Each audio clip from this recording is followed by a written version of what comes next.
যাব এলাকায়। ভাই আমাকে ছেড়ে দিলেন যে আগামীকাল সকালে তুমি চলে যাও। ফজরের সময় নামাজ পড়তে উঠছি, ভাই আমার হাতটা ধরে বলতেছে, জাবের তুমি গেলে আমি খুবই একা হয়ে যাব। আমরা জানি আমরা খুব নিঃসঙ্গ, আমাদের কোনো অভিভাবক নাই। আমরা এই জন্য আমাদের অভিভাবক আল্লাহকেই মেনে নিচ্ছি যে আমাদের একমাত্র অভিভাবক এখন আল্লাহ। যে ওই রিক্সাটা যদি আমি থাকতাম তাহলে হয়তো ভাগ্যে গুলি করতে পারতো না।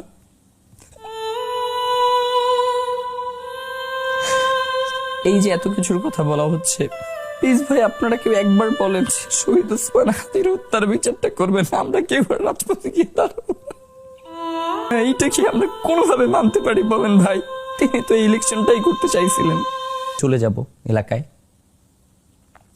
ভাই আমাকে রাখলেন না,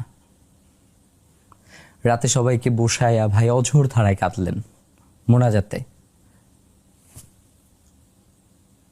ভাই আমাকে ছেড়ে দিলেন যে আগামীকাল সকালে তুমি চলে যাও।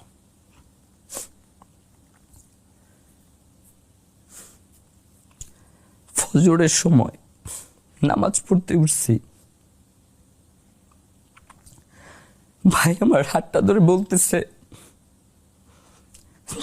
জাবের তুমি গেলে আমি খুবই একা হয়ে যাব।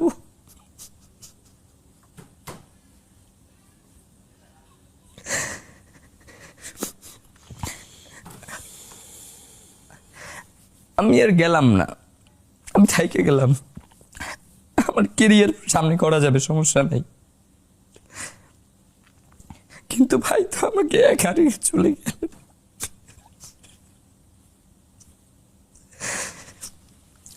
ওই রিক্সাটায় সবসময় আমি বসি। আমার বিয়ের জন্য আমি আমার বোনকে নিয়ে তার আগের দিন ক্যাম্পেইন করে শেষ করে এরপরে দৌড়িয়ে গিয়ে লঞ্চে উঠছি।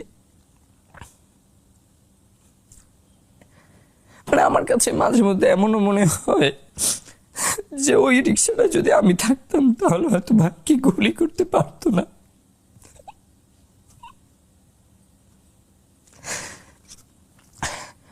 আমরা জানি আমরা খুব নিঃসঙ্গ, আমাদের কোনো অভিভাবক নাই।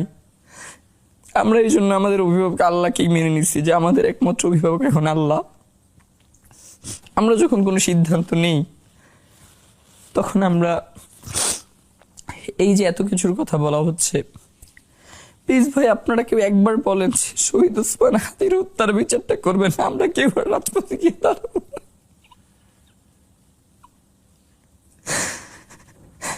যে মানুষটা আমাদেরকে খাওয়াইয়ে দিতেন,